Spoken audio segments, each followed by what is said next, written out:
There was a headline recently that said, "Data center race, have we lost it already?" And I was shocked to find out how many data centers are already in Henrico County. Mhm. In the tens, I think it was somebody said 37 or something like that.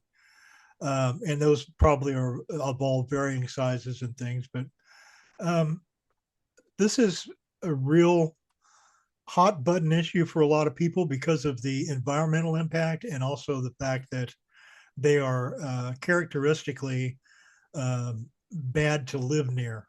And people are objecting because of the noise, because of the certain frequency hum of the entire place.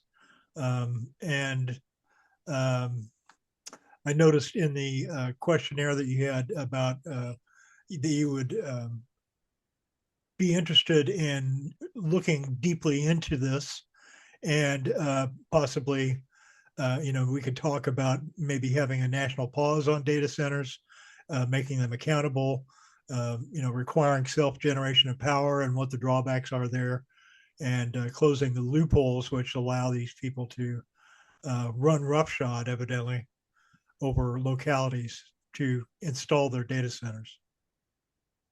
Yeah. So just to be clear, I oppose a moratorium because I don't agree that a moratorium at a federal level solves what is a problem. And I look to Ireland as a perfect example. They paused their data centers for 4 years from 2021 to 2025, and it actually did nothing. The only fix to the problem is actually putting pencil to paper and making a fix happen. So let's talk about data centers and what the issues are. The first part is going to be the energy side. It is inappropriate. It is unacceptable that a business that is a high rate consumer of energy is subsidized by the ratepayers and the taxpayers of the area that they're going to build their facility in. There are agreements that these data centers are making with folks like Dominion Energy, who I won't take money from, where they make deals outside of the scope and of the view of people. Here's the problem. One, we need to have transparency, and we need data centers who are going to make money off of their facility to be the ones who fully pay the transmission costs or future generation costs. That's a full stop. There should be no costs associated with the ratepayers funding electricity generation or transmission so that this facility can rake in billions of dollars, because ultimately the power will need to be used for other families and for other forms of manufacturing or business, and so we need to protect that. I think that when we start talking about energy, there is no reason that any of these data centers should not be one, including solar generation on their roofs. Many companies do this, whether it's through whether it's on their flat top roofs, whether it's parking areas, whether it's the additional space that they have there that are already being used in setback. We have the technology at this point to have self-generation on site of these facilities to also further defray any costs or stress on the system. That should be required. It should just be part of the way that these are being built. The next part is the diesel generation, right? Data centers, they can't go dark. That's the one thing, right? I mean, we always just shut off our computers sometimes when we get the blue screens of death. You can't do that with a data center. You got to maintain the energy supply, and the way that they do it is through the cheapest means possible, which is hundreds of diesel generator sets attached to the data center that they test at least once a month. But that is what is used should the power become a problem. That's just unacceptable. We have the technology in the world to use energy storage systems. Google and Microsoft are already retrofitting data centers that they have built with battery energy storage. It's safer, it's non-fossil fuel. It can actually be used in an emergency situation where the energy could be reversed back into the grid that could actually support the community if there was an issue with energy in that community. And it doesn't release fossil fuel emissions. You were right about the setbacks, right? We need to understand what the radio frequency interference, the electromagnetic interference, and the noise interference are for these data centers. The thing is there are plenty of studies that already exist. Europe has data centers. We know what setbacks should look like. We know what the frequency distances should look like. These are not things that we need to generate, all by ourselves. We can use existing data Yeah. and say, here are the minimums away from population centers. Now, why are they next to population centers? It goes back to the money, because the data centers don't want to pay for the transmission costs to be away from those lines, but that's also where people live. And I'm sorry, one of the things that they're just going to have to accept is this is part of the cost of doing business in this country with data centers.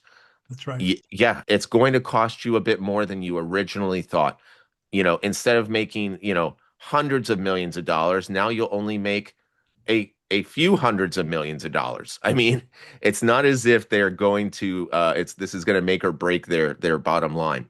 And then we need to talk about the water. All right, water in Virginia, especially right now, we have droughts going on. We have folks that are, we have around Richmond, Enrico, Hanover, they're asking for people to delay water usage because of our concerns. Well, data centers have a, evaporative cooling system here in the US that they prefer because, again, it's the cheapest form of cooling. But what it requires, because it is evaporative, meaning the water will be going up into the air, it has to be clean, potable water. Well, that's the water we need to grow our vegetables. That's the water we need in our homes and our drinking water. We don't have to use the least expensive technology on the face of the earth to do this. There are techniques that already exist. There's immersion cooling. There is direct-to-chip cooling. There is recirculatory systems. They all exist. They are being used in European data centers right now. Do they come with extra cost? Absolutely. Is it better for the people? Absolutely. Yeah. And so when it comes to whether or not I prefer a data center to spend an extra 10, 20, $100 million to keep people safe and to keep our resources safe, yeah, I'm going to go with the people on this one every time because they are a for-profit industry and they'll make it up. If it's not in year one, it'll be in Right. year 2 or 3. And so these are the things where I want to see a federal system that provides this is the bare minimum that you must provide in data centers across the country. And what's happening right now is we are leaving without doing good work, without putting pen to paper or pencil to paper. We're leaving these county commissions on their own to try and sort this all out for themselves. That's not acceptable. It's And not, an yeah, onslaught. I mean, yeah, they are just, crazy about going to the county and the cities and trying to get these things permitted. And yeah. And there was a data center meeting a month ago or so that I attended and I spoke at in Hanover County. The vote ended up actually, the board voted down the rezoning for the data center.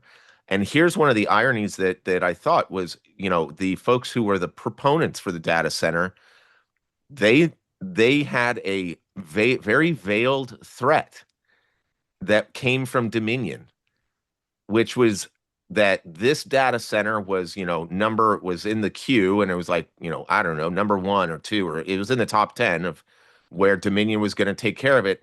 And if we didn't just say yes, then any rework, we were going to go back to the back of the queue. right. That's a threat. Let's just be very clear. That was Dominion, and that was this organization saying, if you don't say yes to our data center, then you will never going to get a dollar, and we are going to hold you accountable, and we'll make it hard for you because we're not going to approve other provisions or systems that could bring tax revenue to this area. I mean, they didn't say it that clearly, but everyone in the room knew what they meant when they said, if you don't approve it, then the next time we get a chance, it'll be at the back of the queue.